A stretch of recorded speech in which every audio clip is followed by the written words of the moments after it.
स्वागत है। आज हम जेन सिंसेरो की किताब यू आर अ बैडएस के कुछ दिलचस्प हिस्सों पर बात कर रहे हैं। जो भी हमें जानकारी मिली है उसके आधार पर ये किताब सीधी बात करने और थोड़ा मजाकिया अंदाज में जिंदगी बदलने के बारे में है ना? हाँ बिल्कुल। इसका अंदाज काफी बेबाक है, कोई लाग लपेटनी, सीधा। और ये उन सोचों पर चोट करती है जो हमें रोकती हैं। मकसद साफ है, दिखाना कि बदलाव मुमकिन है, बस नजरिया बदलने की देर है। तो चलिए इसी नजरिए की बात करते हैं। सबसे पहली और शायद सबसे अहम बात जो सामने आती है वो है हमारी अपनी सोच, हमारे विश्वास। बिल्कुल। किताब कहती है कि हम जो मानते हैं हमारी दुनिया वैसी ही बन जाती है। सुनने में तो ये आसान लगता है, पर असल में कितना गहरा है ये बहुत गहरा है। देखिए, ज्यादातर लोग अपनी उन धारणाओं पर कभी सवाल ही नहीं उठाते। अच्छा, हाँ, जो बचपन से या अपने अनुभवों से बन जाती है। हाँ। जैसे अगर किसी के मन में बैठ गया है कि पैसा कमाना बहुत मुश्किल है या मैं क्रिएटिव नहीं हूं, तो वो उसी दायरे में रह जाते हैं। सिंसेरो इसे एक तरह का अदृश्य पिंजरा कहती है जिसे हमने खुद बनाया है। यानी ये सोच एक फिल्टर की तरह है जो हमें वही दिखाती है जो हम पहले से मानते हैं। एग्जैक्टली, बिल्कुल। जैसे आपने कहा मेरे पास मौके नहीं हैं, तो दिमाग सिर्फ इसी बात के सबूत ढूंढेगा और मौकों को देखेगा ही नहीं। हाँ, नजरअंदाज कर देगा। तो किताब इस चक्र को तोड़ने का कोई तरीका बताती है। हाँ, सबसे पहला कदम है इन मान्यताओं को पहचानना।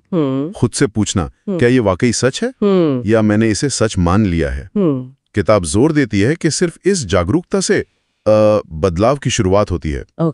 जब आप अपनी वो सीमित करने वाली सोच को पकड़ लेते हैं तो आप उसे चुनौती दे सकते हैं, उसे बदल सकते हैं। अच्छा, ये एहसास कि ये सिर्फ एक सोच है। हाँ, पत्थर की लकीर नहीं, ये बहुत बहुत शक्तिशाली है। ठीक है। तो अपनी सोच पे सवाल उठाना पहला कदम हुआ, लेकिन किताब में वो खुद को स्वीकार करने, सेल्फ लव पर भी काफी जोर है। ये थोड़ा विरोधाभासी नहीं लगता? अगर हमें खुद को बदलना है तो जैसे हैं वैसे खुद को स्वीकार क्यों करें? ये एक बहुत दिलचस्प पॉइंट है, सही कहा आपने। सिंसेरो का तर्क है कि खुद को कोसने से या अपनी कमियों से नफरत करने से बदलाव नहीं आता। अच्छा। बल्कि हम और ज्यादा अटक जाते हैं। खुद को स्वीकार करने का मतलब ये नहीं कि आप बेहतर नहीं बनना चाहते।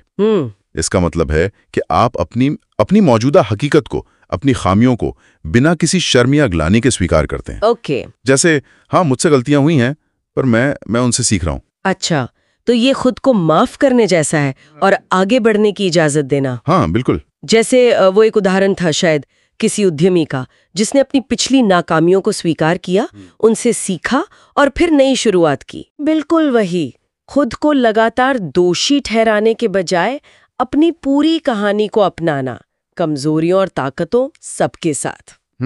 ये खुद पर एक तरह की दया करने जैसा है। सिंसेरो कहती हैं कि जब आप खुद से प्यार करते हैं तभी आप वो मुश्किल कदम उठा पाते हैं जो बदलाव के लिए जरूरी हैं। सही बात है। दूसरों की राय या वो परफेक्ट बनने का दबाव, उससे आजाद होकर आप असली तरक्की कर पाते हैं। वो जो मानसिक ऊर्जा पहले खुद की आलोचना में जा रही थी, हाँ, वो अब काम आ सकती है। और इसी से जुड़ा है तीसरा अहम विचार, डर का सामना करना। असफलता का डर, लोग क्या कहेंगे, ये तो खैर बहुत ही आम है। बहुत आम है, बिल्कुल। किताब कहती है कि डर को दुश्मन नहीं बल्कि एक दिशा सूचक समझना चाहिए। ये क्या मतलब हुआ, इसे थोड़ा और समझाएं। हाँ, ये सोच बदलने वाला नजरिया है। सही में किताब के मुताबिक डर लगना वो स्वाभाविक है, खासकर तब जब आप कुछ नया या बड़ा करने जा रहे हों, अपने कंफर्ट जोन से बाहर निकल रहे हों। डर का मतलब ये नहीं कि आपको रुक जाना चाहिए, नहीं। अच्छा, बल्कि सिंसेरो कहती हैं कि डर इस बात का पक्का संकेत है कि आप सही दिशा में जा रहे हैं, आप विकास कर रहे हैं। अरे वाह, मतलब डर लगना एक तरह का ग्रीन सिग्नल है, रेड सिग्नल नहीं। हाँ, आप ऐसा कह सकते हैं, बिल्कुल। ये तो बड़ी हिम्मत देने वाली बात है। पर असल जिंदगी में जब डर लगता है तो वो महसूस तो काफी बुरा होता है। उससे निपटने का कोई तरीका? देखिए, किताब का सार ये है कि डर को महसूस करें, उसे स्वीकार करें, लेकिन उसके आधार पर फैसले ना लें। ओके। समझे कि ये सिर्फ एक भावना है जो शायद आपको पुराने खतरों से आगाह करने के लिए बनी थी, पर अब ये अक्सर उन चीजों से भी जुड़ जाती है जो असल में खतरनाक नहीं है, बस नहीं है। डर के बावजूद एक्शन लेना, यही वो बैड एस रवैया है जिसकी बात सिंसेरो करती हैं। डर को एक मेहमान की तरह देखें जो आया है पर घर का मालिक नहीं है। तो कुल मिलाकर ये तीनों बातें, अपनी सोच को बदलना, फिर खुद को स्वीकार करना और डर को एक नए नजरिए से देखना, ये सब आपस में जुड़ी हुई है। हाँ बिल्कुल, एक दूसरे से गहराई से जुड़ी है। ये कोई एक दिन का काम तो नहीं लगता, ये तो एक सफर है ना? बिल्कुल सही कहा। ये एक यात्रा है, अपने अंदरूनी संवाद को सुनना, खुद के प्रति थोड़ा नरम होना और डर को विकास का साथी समझना। किताब के अनुसार यही वो नींव है जिस पर एक ज्यादा संतुष्ट और कामयाब जिंदगी खड़ी की जा सकती है। ये छोटे छोटे बदलाव ही बड़ा फर्क लाते हैं आखिर में। ये वाकई सोचने पर मजबूर करता है। आज ऐसी कौन सी एक छोटी सी हमें रोकने वाली सोच है जिसे हम सब शायद थोड़ी सी चुनौती दे सकते हैं? नमस्कार। आज हम जिस स्रोत पर बात कर रहे हैं वो व्यक्तिगत शक्ति जगाने के बारे में है। कैसे अपने सपनों को हकीकत में बदलें, इस पर। हाँ। और ये स्रोत ना 3 बड़े दिलचस्प आइडिया सामने रखता है। पहला तो सोचो कम, काम ज्यादा करो। अच्छा। दूसरा, चीजें कम है ये सोचने के बजाय ये देखो कि क्या क्या मुमकिन है, क्या संभावनाएं हैं। और तीसरा, अपने लक्ष्य पाने के लिए यूनिवर्स पर, ब्रह्मांड पर एक तरह का भरोसा रखो। ठीक है, तो आज हम यही समझेंगे कि ये आइडियाज प्रैक्टिकली कैसे काम करते हैं और स्रोत इन्हें कैसे समझाता है, मतलब उदाहरणों से या कुछ रूपक वगैरह है इसमें। हाँ बिल्कुल, स्रोत काफी उदाहरण देता है। तो चलिए पहले पॉइंट से शुरू करते हैं, एक्शन लेना कितना जरूरी है। हाँ। स्रोत साफ कहता है, सपने तभी काम करते हैं जब आप करते हो। ये बात तो बहुत सीधी है लेकिन गहरी भी। सपने तभी काम करते हैं जब आप करते हो। हाँ, मतलब सिर्फ प्लानिंग या सपने देखने से बात नहीं बनती, असली कदम उठाना जरूरी है। लेकिन कई बार हम सही वक्त का या सही तैयारी का इंतजार करते रह जाते हैं।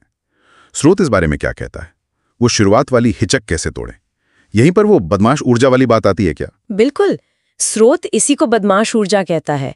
ये वो अंदर की ताकत है जो डर को, टालमटोल को पीछे धकेल कर पहला कदम उठाने में मदद करती है, चाहे वो कदम कितना ही छोटा क्यों ना हो। परफेक्ट होने का इंतजार नहीं करना मतलब। एग्जैक्टली। बस शुरू कर दो, हिम्मत करो। जैसे वो उदाहरण था सोच में कि किसी ने पता नहीं कितने महीने रिसर्च की और फिर आखिर में बिना किसी प्रोफेशनल माइक के, हाँ, बस अपने फोन से ही पॉडकास्ट रिकॉर्ड कर लिया। और वही पहला कदम, शायद थोड़ा अधूरा सा, उसके करियर का टर्निंग पॉइंट बन गया। सही, बिल्कुल। तो पॉइंट ये है कि मोमेंटम बनाना जरूरी है, रफ्तार पकड़ना, चाहे धीरे धीरे ही सही।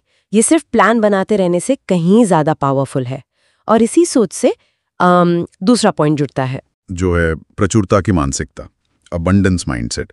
स्रोत कहता है कमी नहीं, संभावनाएं देखो। ये सिर्फ पॉजिटिव सोचने जैसा है या कुछ और? नहीं, ये उससे थोड़ा ज्यादा गहरा है। ये नजरिए का सवाल है। स्रोत के मुताबिक अगर हम ये मान कर चलते हैं कि दुनिया में चीजें लिमिटेड हैं, पैसा, प्यार, मौके, तो हम खुद ही अपनी दुनिया छोटी कर लेते हैं। अच्छा। प्रचुरता की मानसिकता का मतलब है ये मानना कि सबके लिए बहुत कुछ है, मौके हर तरफ हैं, बस देखने की नजर चाहिए। पर इसे अपनाएं कैसे? सिर्फ सोच लेने से कि हाँ सब बहुत है, क्या सच में फर्क पड़ता है? स्रोत कोई तरीका बताता है? स्रोत इसे जोड़ता है सेल्फ वर्थ से, मतलब आप खुद को कितना योग्य मानते हैं। जब आप खुद को लायक समझते हैं तो आप अवसरों को पहचानने और उन्हें अपनाने के लिए ज्यादा खुले होते हैं। वो गिलास वाला रूपक यहाँ बहुत अच्छा बैठता है। अपनी काबिलियत को एक छोटे गिलास जितना मत समझो, बल्कि एक बड़े बर्तन की तरह बनो जिसमें यूनिवर्स, ब्रह्मांड अपनी प्रचुरता भर सके। ये तो सोचने का नजरिया ही बदल देता है। हाँ, और यहीं से तीसरा पॉइंट आता है, ब्रह्मांड पर विश्वास।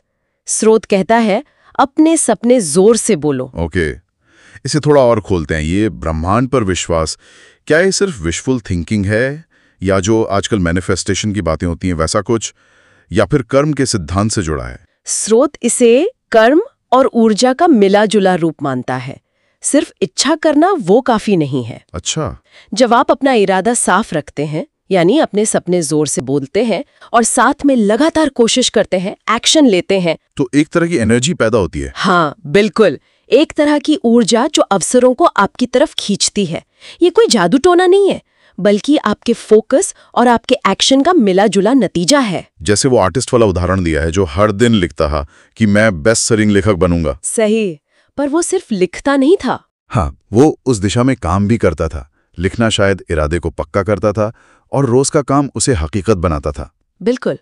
तो निचोड़ ये है कि असली पावर, वो बदमाश ऊर्जा, तब जागती है जब आपकी सोच साफ हो, आप खुद से प्यार करते हो, खुद को योग्य मानते हो और बिना बहाने बनाए लगातार एक्शन लेते रहें। मतलब डर को इग्नोर नहीं करना, बल्कि उसे फ्यूल बनाना है आगे बढ़ने के लिए। हमेशा कमी की जगह संभावनाओं पर फोकस रखना है। हाँ, और ये भरोसा रखना है कि आपकी कोशिशें बेकार नहीं जा रही। यूनिवर्स भी एक तरह से आपके साथ है। स्रोत कहता है कि यही वो माइंडसेट शिफ्ट है जो जिंदगी बदल सकता है। इन सारी बातों को सोचें तो एक सवाल मन में आता है, शायद सुनने वालों के लिए भी ये सोचने वाली बात हो। हाँ, पूछिए। अगर ये स्रोत सही कह रहे हैं कि हमारे इरादे और हमारे काम हमारी बाहरी दुनिया पर असर डालते हैं, तो आज, अभी ऐसा कौन सा एक छोटा सा, बिल्कुल ठोस कदम उठाया जा सकता है जो किसी बड़े सपने की तरफ पहला इशारा हो? बिल्कुल सोचने वाली बात है। वो पहला छोटा कदम कौन सा हो सकता है आज?